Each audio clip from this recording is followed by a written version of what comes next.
Est-ce que tu te souviens des frises chronologiques au collège? Les Gaulois, puis les Romains, le Moyen-Âge, la Révolution, ainsi de suite. Tout aligné, tout logique. Sauf que, si on regarde en détail notre belle Provence, elle n'a jamais suivi cette ligne-là de façon linéaire. Elle a eu sa propre histoire, en marge de celle que l'on t'a apprise en classe. Et ce n'est pas à blâmer parce que la France, en tant qu'unicité, est relativement récente. Et de nombreuses régions ont eu leur propre histoire. Si tu regardes une carte de France aujourd'hui, la Provence, ça apparaît comme une évidence. Comme une région parmi tant d'autres, avec ses départements, ses villes, sa géographie. On pourrait même y ajouter son identité. Et là, rien ne semble contestable. Pourtant, cette évidence, à l'échelle de l'histoire, est relativement récente. La Provence n'a pas toujours appartenu à une identité qui était sur le territoire français. Elle n'a pas toujours formé un territoire uni au sein d'elle-même non plus. Ses frontières, elles ont beaucoup bougé. Ses souverains ont changé.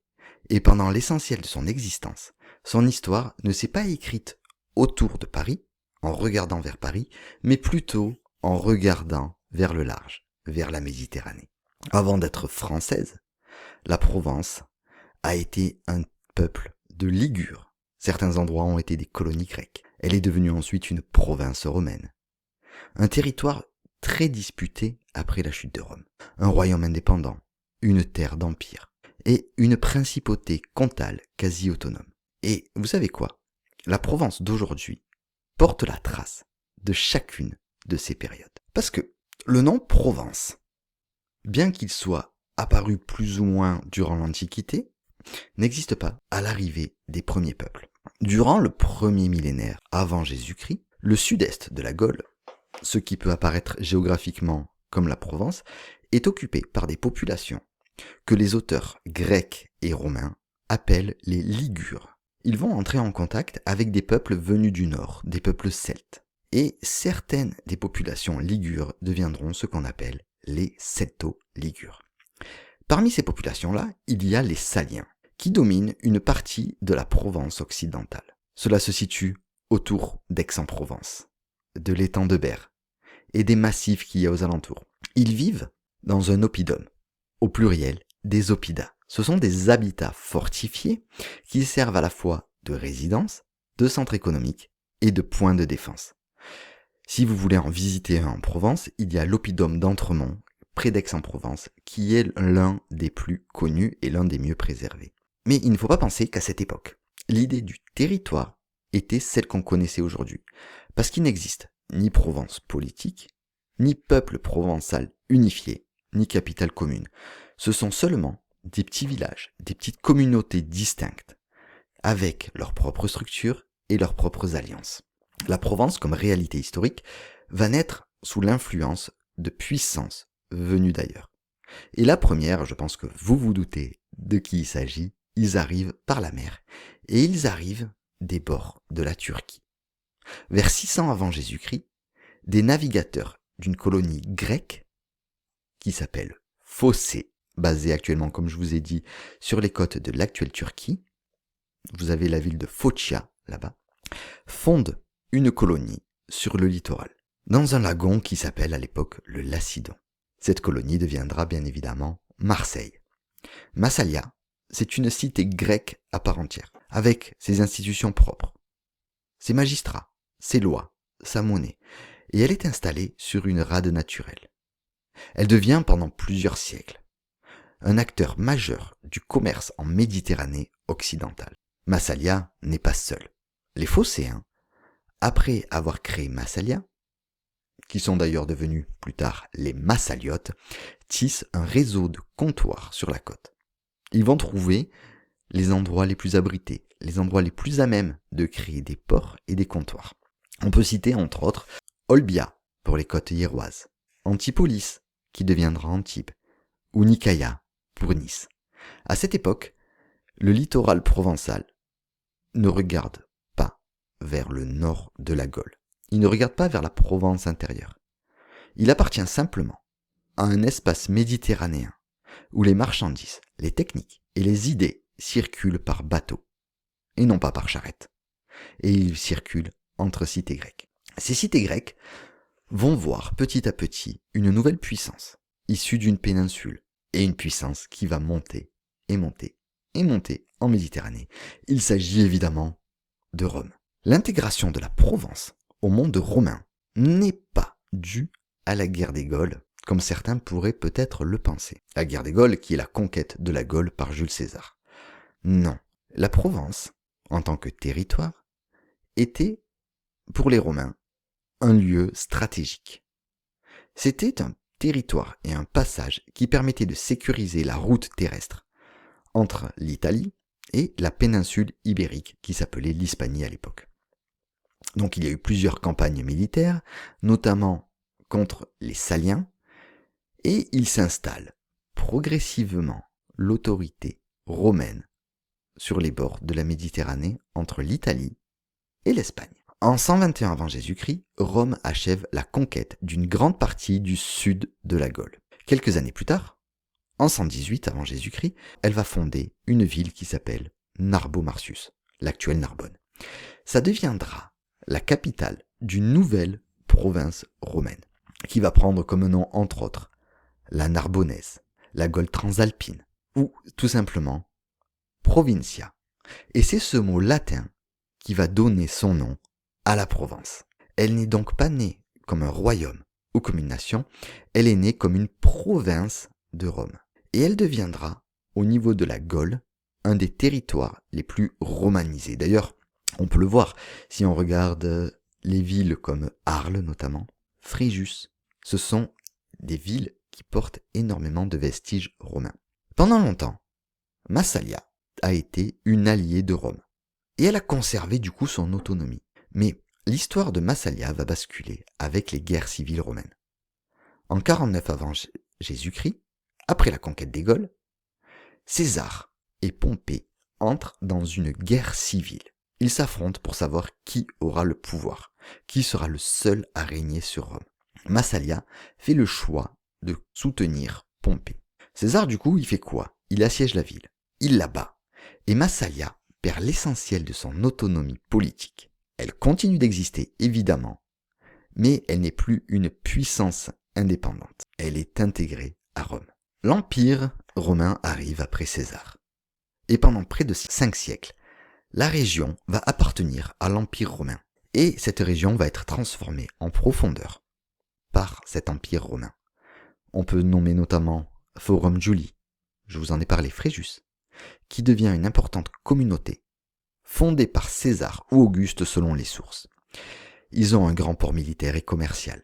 Il y a aussi notamment Arles, qui s'est imposé comme une des grandes villes de la Gaule romaine, donc des Gallo-romains, parce que Arles avait une position qui était stratégique sur le Rhône. C'était un point d'entrée vers l'intérieur de la Gaule. Il y a aussi des villes comme Aix-en-Provence, Orange et d'autres cités qui vont être vraiment construites et qui vont être agrandies par les Romains. Les Romains vont aussi créer tout ce qui est structure, que ce soit des routes pour faciliter les échanges. Le latin deviendra la langue officielle et la langue administrative. Le droit romain va s'imposer et les paysages agricoles vont se romaniser. La Provence est désormais pleinement intégrée à l'Empire. Mais au 5e siècle, l'Empire romain s'effondre. C'est la chute de l'Empire et là, une nouvelle période commence pour la Provence. Une période où la Provence va changer de main à plusieurs reprises. La chute de l'autorité romaine ne fait naître aucun État provençal. Elle ouvre, au contraire, une période où le territoire devient un enjeu entre plusieurs royaumes. Tout d'abord au 5e siècle, les Visigoths tiennent une partie du sud de la Gaule, avant que les Burgondes ne prennent le contrôle de la Provence à partir de 484. Puis, en 508, les Ostrogoths du roi Théodoric le Grand s'en emparent à leur tour et l'intègrent à ce qui est le royaume d'Italie à l'époque. Mais ce ne sera que bref, parce que, en 536, la Provence passe sous l'autorité des Francs et rejoint l'espace mérovingien. À l'époque, il est anachronique de parler de l'espace mérovingien comme de la France. Ce royaume-là n'existe pas encore. La Provence appartient à ce qu'on appelle le monde franc.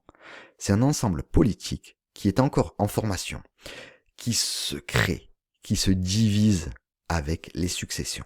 Et vers 734, 735, un autre événement va arriver. Vous avez entendu peut-être parler de Charles Martel, qui arrêtait les troupes musulmanes à Poitiers.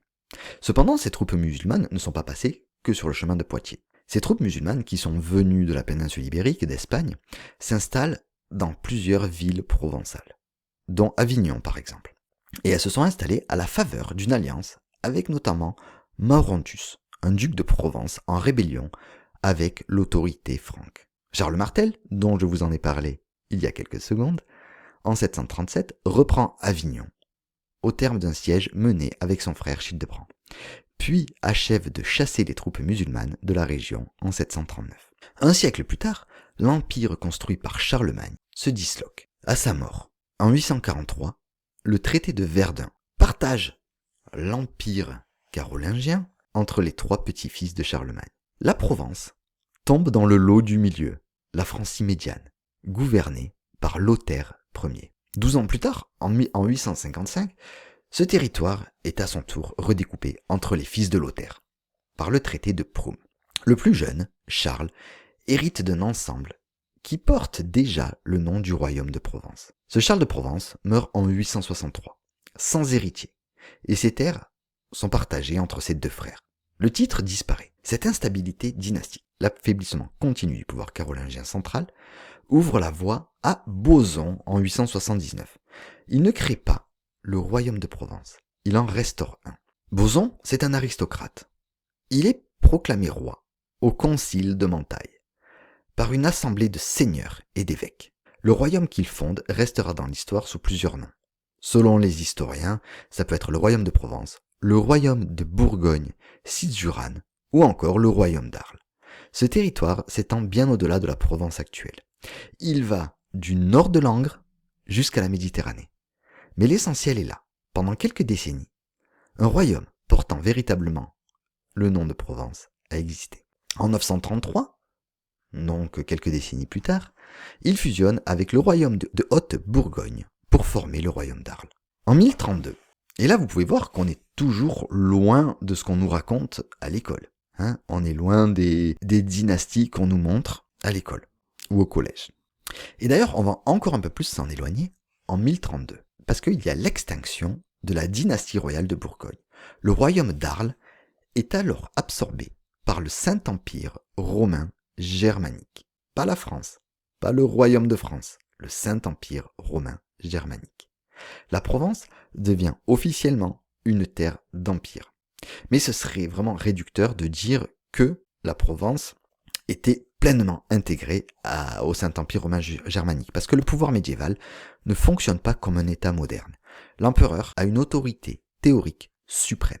Le pouvoir réel se joue, lui, au niveau des seigneurs, des évêques, des villes, et surtout des comtes. Et le comté de Provence en profite pour devenir une principauté quasi autonome, au vu de l'éloignement par rapport au cœur du Saint-Empire romain germanique. À partir du XIe siècle, le comté de Provence s'affirme avec une identité politique propre. Ses institutions, ses administrations, ses traditions juridiques. Il n'est toujours pas intégré au royaume de France. Il suit sa propre trajectoire. En 1112, le comté passe à la maison de Barcelone.